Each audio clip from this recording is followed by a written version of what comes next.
Bismillahirrahmanirrahim. Assalamualaikum warahmatullahi wabarakatuh. Salam sejahtera untuk kita semua. Oke, kami dari tim 11 kelas 2 HUKI 12 Fakultas Hukum Universitas Pamulang. Kami akan mempresentasikan tugas dari mata kuliah Hukum Tata Negara, yaitu terkait sistem pemerintahan negara Republik Indonesia. Dan tim 11 ini terdiri dari saya sendiri, Abdul Rauf, kemudian ada saudari Aisyah Intan Zafira, dan juga ada saudari Febiana Cahya Novita.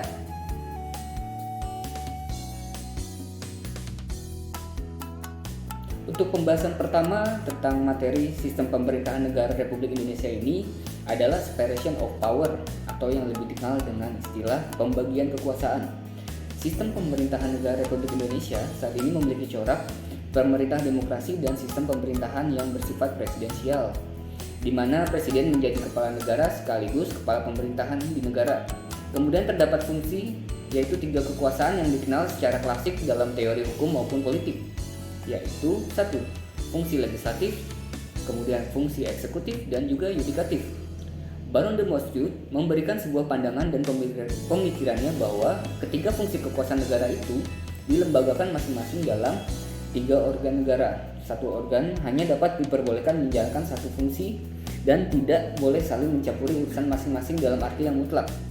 Sistem pemerintahan negara dalam arti luas meliputi seluruh lembaga pemerintah negara yang ada, yaitu badan legislatif, badan eksekutif, dan badan yudikatif. Dan ketiga badan lembaga tersebut juga dikenal dengan istilah teori trias politika.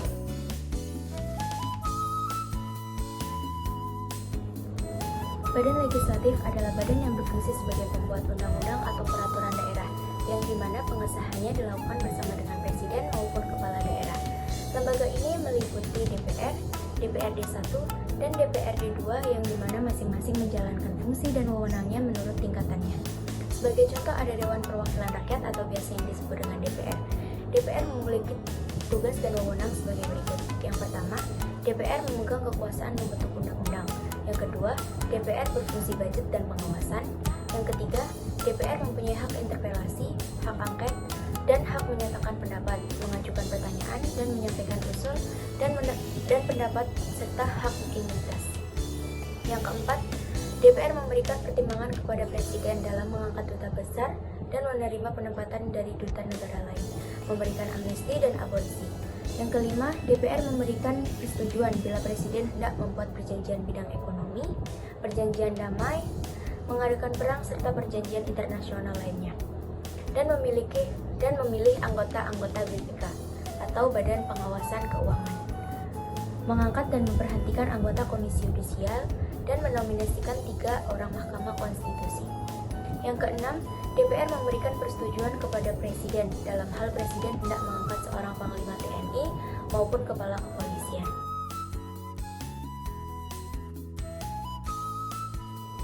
Yang kedua, ada Badan Eksekutif.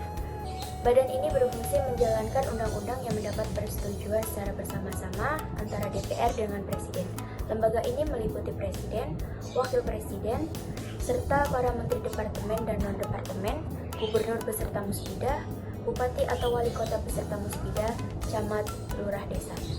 Presiden RI memegang kekuasaan pemerintahan menurut Undang-Undang Dasar.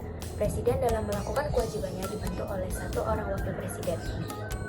Presiden dan wakil presiden memegang jabatan selama 5 tahun dan sesudahnya dapat dipilih kembali dalam jabatan yang sama hanya untuk 1 kali masa jabatan.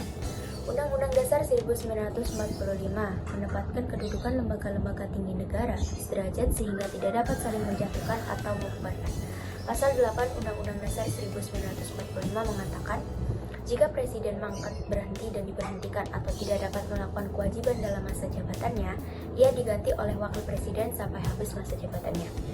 Dalam hal terjadi kekosongan Wakil Presiden selambat-lambatnya dalam waktu 60 hari, MPR menyelenggarakan siding untuk memilih Wakil Presiden dari 2 calon yang diusulkan oleh Presiden.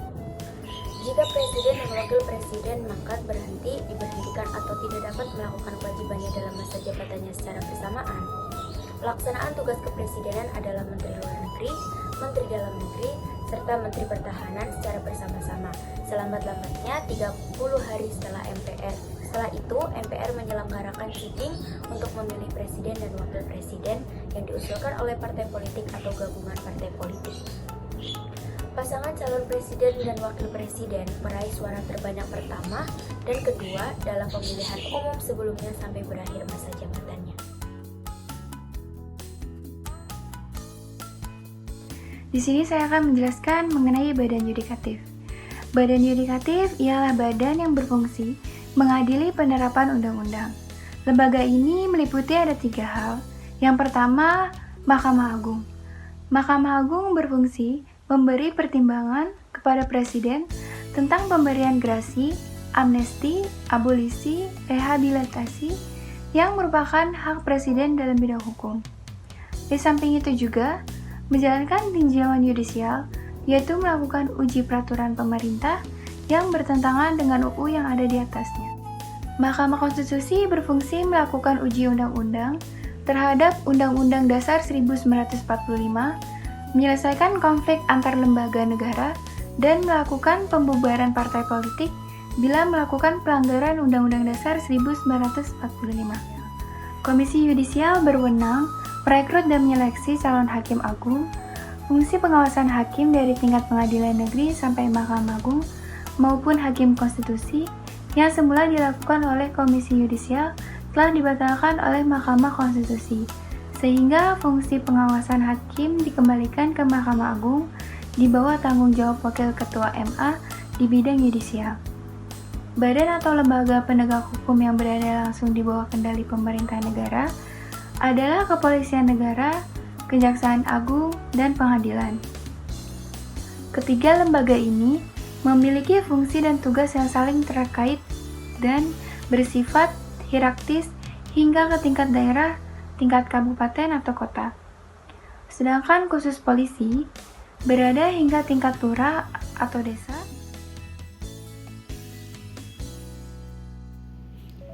Dan kesimpulan terkait pembahasan materi sistem pemerintahan negara Republik Indonesia ini adalah bahwa sistem pemerintahan negara Republik Indonesia memiliki corak pemerintahan demokrasi dan sistem pemerintahan yang bersifat presidensial, di mana presiden menjadi kepala negara sekaligus kepala pemerintahan di negara ini. Dalam sebuah pergerakan roda pemerintahan, kekuasaan di negara Indonesia dibagi menjadi 3 besaran, yaitu eksekutif, legislatif, dan juga yudikatif, yang masing-masing memiliki peran serta yang berbeda namun saling mengawasi satu sama lainnya. Sehingga tidak ada lembaga manapun yang memiliki kedudukan paling tinggi di antara lembaga lain setelah pasca amandemen. Adapun kelembagaan organik yang diamanatkan oleh Undang-Undang Dasar Negara Kesatuan Republik Indonesia tahun 1945 ialah Dewan Perwakilan Rakyat, Dewan Perwakilan Daerah, Majelis Permusyawaratan Rakyat, Badan Pemeriksa Keuangan, Presiden dan Wakil Presiden, Mahkamah Agung, Mahkamah Konstitusi, dan Komisi Yudisial.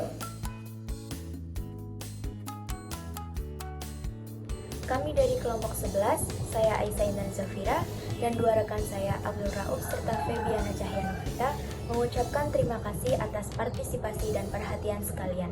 Terima kasih. Wassalamualaikum warahmatullahi wabarakatuh.